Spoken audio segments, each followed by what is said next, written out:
With the increase in scams, how can you and I protect ourselves from becoming victims? In addition to staying informed about the different types of scams, there are a number of steps that you and I can take to safeguard ourselves. Hi, I'm Gail Jervis, and welcome to Life After 65. I'm an avid reader and researcher, and I use those skills to explore all the ways that my husband and I can live healthier, happier, and more fulfilling lives as we learn to redefine aging. And so I started this channel to share what I've been learning with anyone else who has the same goal.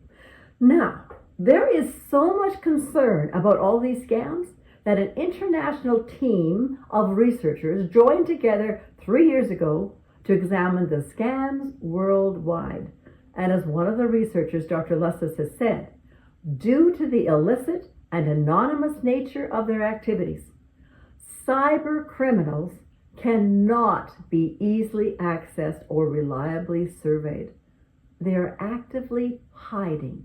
And if you try to use technical data to map their location, you'll fail, as cyber criminals bounce their attacks around the internet infrastructure across the world.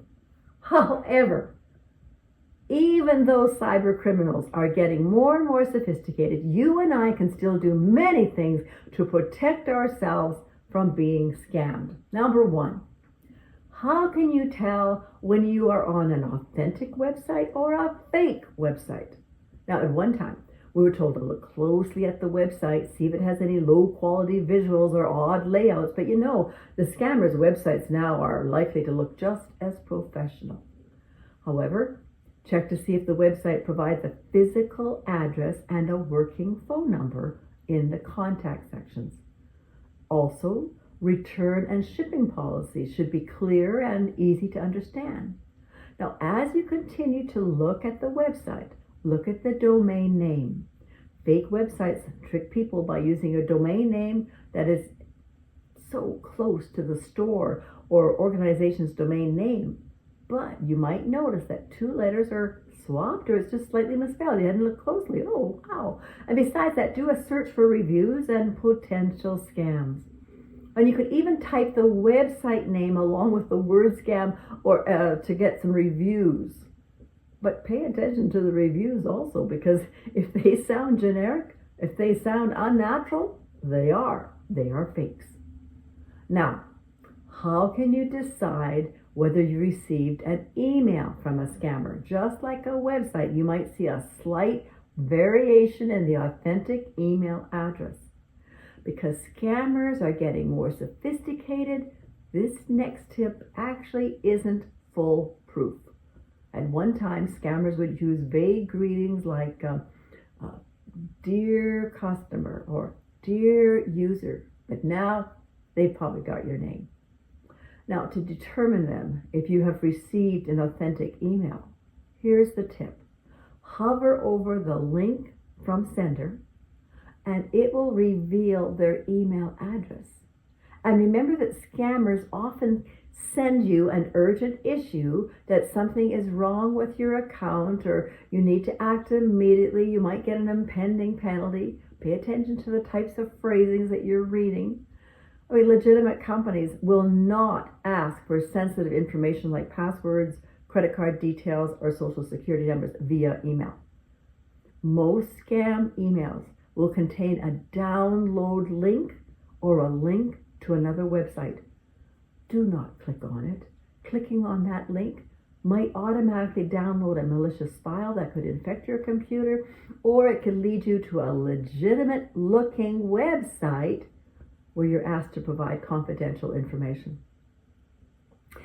Number 3, how do you handle phone calls from possible scammers? Okay, before you even answer, pay attention to the caller ID. However, some of those scammers are making it that even more difficult because more and more of their numbers are looking just a little bit more familiar. In fact, calls are looking, well, more like they're coming from a legitimate source. So if you do answer the call, be mindful. You don't need to be polite and listen to this person speak. Just quietly hang up. And if you do listen to your scammer, you know what? Be aware. They may try convincing you that they need your social security number or your credit number or even a password. This is urgent. If you want to continue on the line, ask for more details or proof of legitimacy, because scammers will usually respond with vague answers or even evade that question. But the best action is hang up. Sometimes when you answer the phone, there's a lull. Well, that's your cue to hang up. Other times, the unfamiliar phone number rings only once. Well, what are you tempted to do? Oh, I must have missed a call. I'll just click the button and call them back. No! A call can sound really authentic, but because that's leading to more problems. And a call can sound really authentic as they pretend to be from a well-known company or even a government agency. Scammers often create a sense of urgency, claiming you're going to face fines or penalties if you don't act immediately. Take time to verify. I remember getting several scams supposedly from Revenue Canada, and it was threatening with telling me I might need to go to jail unless I immediately paid a certain amount of dollars. Hang up. I mean, let's say if even you're thinking maybe it's legitimate, just hang up, call the official number. Don't call back the number that you just received. Call back the actual number. Look it up. And if you see a number that isn't familiar, just let it go to voicemail. But an even better strategy, if you have a smartphone, is to go into settings and click on phone. Scroll right to the end where it says silence unknown numbers. Well, ever since I discovered this feature, I have significantly less unfamiliar phone calls. You may still get a few unfamiliar numbers, and when you do, go into your recent phone calls, tap the information icon next to the unfamiliar number. Scroll down until you see in red, block the caller. Well, I have to tell you, since I learned how to do those two things on my phone, my scam calls have significantly decreased. Now, if you have a smartphone, you can also download a third-party call blocking app such as Hiya, Hiya, or there's another one called Nomorobo, Nomorobo. But there is a free version, and then of course there's a monthly fee version. But I've been happy with what the features on my phone has accomplished.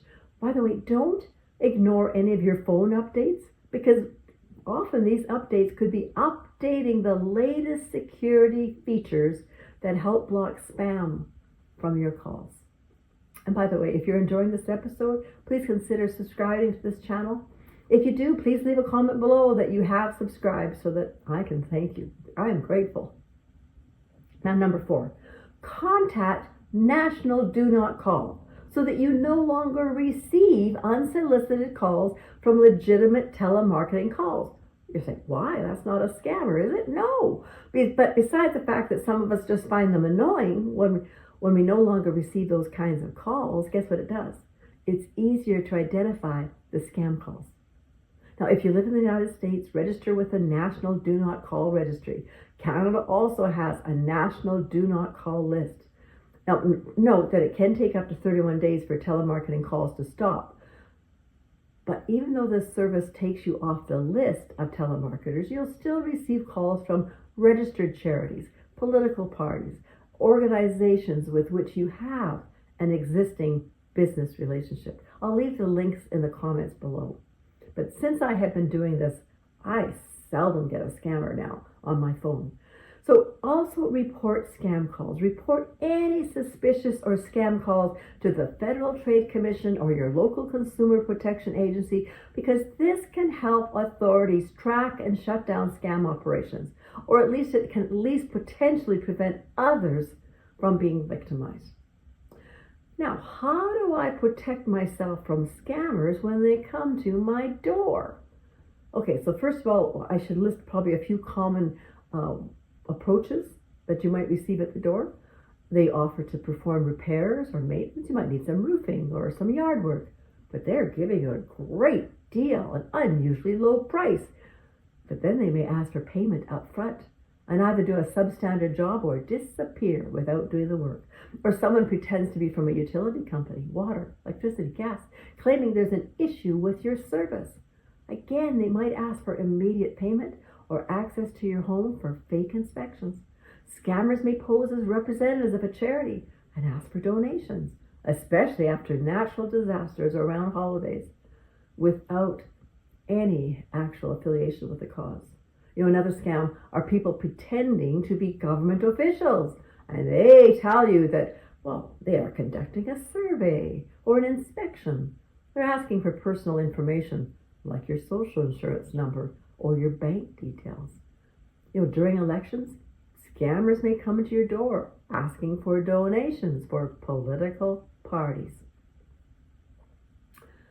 So I prefer not to answer my door to an unknown caller. But sometimes I've answered the door when I'm expecting someone else. And now if you do end up listening to somebody at the door, the first thing you do is ask for identification. But again, this is getting more and more difficult as fake ID cards are looking more and more authentic. And if you choose to listen to their offer, well, don't fall for their pressure of making any immediate decision. If someone claims to be from a utility company, a charity, or a government agency, you know what? Just say, I'm sorry, no thank you, and then contact that organization, just saying that this is what I've been receiving now. I've received possibly a scammer representing your organization. Never give out personal details. Don't give out your social insurance number. Don't give out any bank information. Don't give out your credit card number to anyone at the door. As a general rule, choose not to pass over any kind of money to someone at the door. In fact, use a peephole or one of those video cameras to check who's at the door before you even decide whether you want to open the door. Many people in our neighborhood have video doorbells so that they can just check on their phones to see who's at the door. I was recently thinking that this would be a really good idea, and then, oh my gosh, I spoke to a cybersecurity consultant, and he's like, I don't know, there's problems with them. Well, and yet, ironically, he has one. Apparently, though, he wanted us to impress upon me and you the dangers. These doorbells transmit your home IP address and Wi-Fi network name to the internet without encryption, which could make your home network vulnerable to cyber criminals. It's a matter of choosing the worst evil. Do you want control over who you want to open the door to, or do you take the chance that someone can break into your internet? It's your call. We haven't made a decision yet. And number 6, how can we protect ourselves with our passwords? How many of you have 1 or 2 passwords that you use interchangeably for your bank accounts, your stores, businesses? Some of you may be feeling quite safe since you are using a password manager. Well, this is where you consolidate your passwords into one location, and then you have a digital gatekeeper of sorts protecting your sensitive information. Now, I'm still going to recommend it. My husband and I are in the process of doing it. But the only problem is that this does create a single point of vulnerability. For example, in 2017, password manager One Logan was hacked. And therefore, what is protecting all your passwords from being hacked when you use a password vault? However, when I consulted a fellow who counsels businesses what they need for cybersecurity, he said that this is still the best solution until the need for passwords is eventually eliminated. Now, there's a fee for these companies, these password companies, such as 1Password, and if you don't want to pay a fee, you have another option. Keep in a notebook the name of each one of your accounts and have an accompanying password. However, this gets to be quite an onerous task. The advantage of companies like 1Password is that they can automatically give you a password that passes all the tests that you and I don't often usually do for our passwords, or at least me. So when I mentioned passwords being eliminated, I realized and learned that some companies are already doing this. I mean, I'll leave the link below for the company that author Frank Abagnale gives, who's on the board for this company. It's called Trisona. Apparently, rather than a password, it requires a physical token of the rightful owner and a 6-digit PIN to get into the software on your device.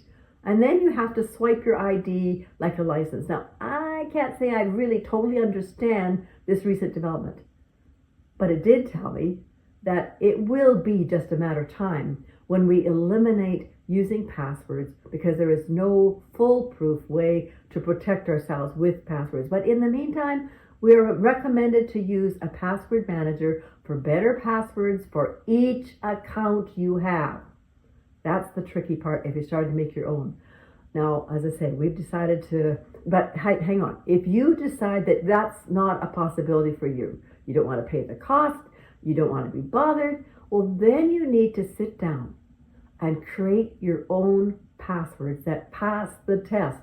America's Cyber Defense Security, they give some suggestions or highly recommend that your passwords pass the following tests. For example, one, it should actually have at least 16 characters long. Be 16 characters long, and it can be random, must be random, like a string of mixed case letters and numbers and symbols.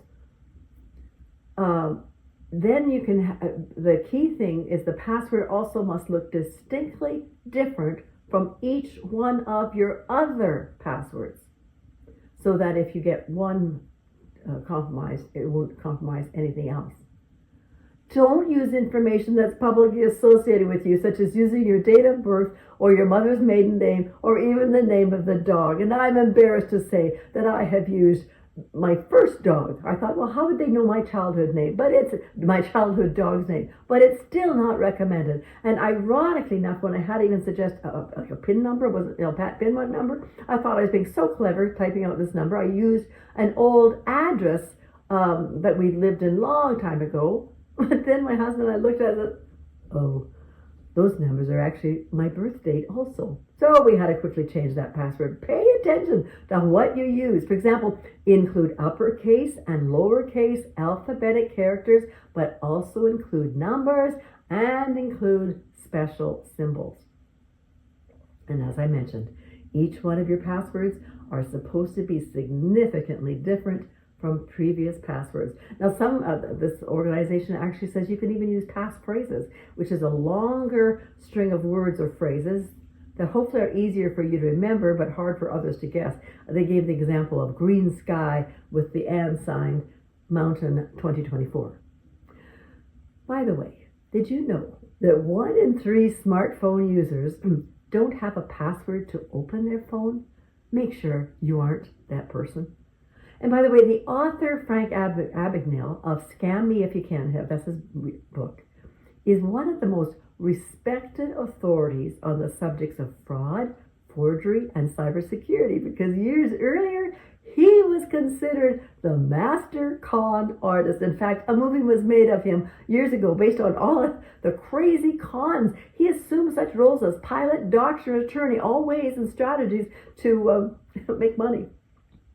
Later, once he got caught, he was hired by the FBI as a consultant. If you haven't seen this older film based on his escapades, watch the movie Catch Me If You Can. Now, it's a little bit dated because a lot of them are to deal with forging checks and check problems, and we don't, how many of us use checks now? But it still gives you an idea of what a expert scammer can do. Now, I'll end this episode kind of with a rather thought-provoking quote, I thought, from journalist Faye Farron. She writes, I think it's an American curse that most of us think we are special.